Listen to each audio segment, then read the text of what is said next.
कुछ लोग तकदीर से राजा बनते हैं, कुछ अपने तलवार से और कुछ अपने जहर से। 1590 फ्लोरेंस, मेडिसिन फैमिली का महल। सुनहरी दीवारों के अंदर एक जंगल था। पैसों के लिए मोहब्बत बिकती थी, पॉलिटिक्स के लिए दोस्ती तोड़ दी जाती थी, और कैथरीन यहीं पैदा हुई। माँ ने उसका नाम रखते ही कुछ दिनों में दुनिया छोड़ दी और बाप कुछ दिनों में मर गया। बचपन पे पहले कुछ साल उसने सिर्फ शौक देखा। शौक का मतलब ताकत छीन जाने का डर। 8 साल की उम्र तक वो एक पॉलिटिकल पॉन बन चुकी थी। कभी हॉस्टेज बन के रखेगी, कभी कन्वर्ट में बैंड। वो समझ गई ये दुनिया तुम्हें प्रोटेक्ट नहीं करेगी, तुम्हें अपना आर्मर खुद बनना पड़ेगा। वो एक रानी बनना चाहती थी, लेकिन सिर्फ नाम की नहीं। उसका सपना था एब्सोल्यूट कंट्रोल, एक ऐसा कंट्रोल जहाँ किंग भी उसकी मर्जी के बिना एक कदम ना उठा सके। उसने डिसाइड कर लिया, झूठ चलेगा, जहर चलेगा, प्यार चलेगा, दोस्ती चलेगी, बस एंड एंड ताज। शादी हुई फ्रांस के फ्यूचर किंग हेनरी से। हेनरी के लोगों ने उसे एक आउटसाइडर का टैग दिया। रॉयल कोर्ट में उसका मजाक बनाया गया, अगली इटालियन मर्चेंट गर्ल। उसके खिलाफ विस्पर्स चलती रहती थी, लाइक कपड़े, एक्सेंट और चेहरे पर कमेंट्स करते थे। लेकिन कैथरीन के अंदर एक आग जल रही थी कि आज तुम मुझे इग्नोर कर रहे हो, कल तुम मेरे लिए ही काम करोगे। उसने अपने हस्बैंड हेनरी को हर वक्त किंग बनाने का इल्यूजन दिया। वो उसके ईगो को स्ट्रोक करती, उसके डिसीजन को सपोर्ट करती। हेनरी को लगा कैथरीन एक लॉयल वाइफ है, लेकिन सच में हर फैसला लेकिन पहले कैथरीन के दिमाग में खेला जाता था।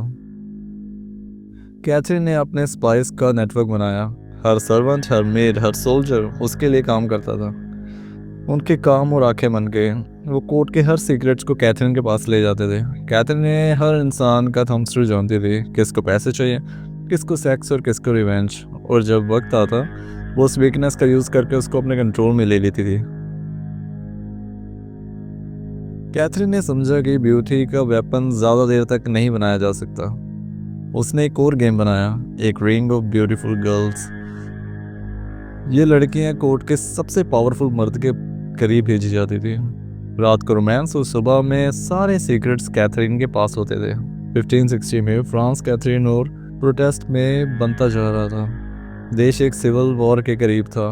कैथरीन ने शांति का मास्क पहना। उसने प्रपोज किया, एक रॉयल वेडिंग, कैथोलिक प्रिंस और प्रोटेस्ट प्रिंस का मिलन। सबने समझा देश में अमन आ जाएगा। पर शादी कुछ दिन बाद एक रात पेरिस के दरवाजे बंद हुए और शुरू हुआ बर्स वैली में जय मैसेकर। एक ही रात में हजारों प्रोटेस्टर खत्म हो गए। कैथरीन महल के दरवाजों के देख रही थी, जैसे आर्टिस्ट अपनी पेंटिंग को देख रहा होता है। पब्लिक में कैथरीन एक डेवलप्ड मदर थी, अपने बेटे किंग्स के लिए प्रोटेक्ट करने वाली। पर अंदर से हर बेटा एक पॉन था। उसकी कुर्सी, उनकी जान, सब कैथरीन के गेम का हिस्सा था। जिंदगी के आखिरी सालों में कैथरीन ने 3 बेटों को फ्रांस का किंग बनते हुए देखा, लेकिन तीनों के असली पावर पीछे कैथरीन की थी। जैसे जैसे उसकी कैथरीन की आंखें बढ़ी कि मैंने ये किंगडम को बढ़ाया और मैं इसको ख़त्म कर सकती हूँ। उसने 48 लॉस का पावर जैसे खुद के अंदर बना लिया था। अपने इंटेंशंस छुपाओ, एनिमीज को एक दूसरे के खिलाफ खेलो, सेडक्शन को ट्रैप बनाओ, अपनी रेपुटेशन का फेयर प्रोटेक्ट करो। और जब कैथरीन मरी, फ्रांस एक ऐसे केओस में था जो उसने ब्लूप्रिंट खुद नहीं बनाया था। वो एक क्वीन थी, पर सिर्फ नाम से नहीं। वो शैडो थी जो ताज को चलाती थी। और जब गेम खत्म हुआ, बोर्ड पे सिर्फ टूटी हुई मोहरें थी और एक खाली ताज।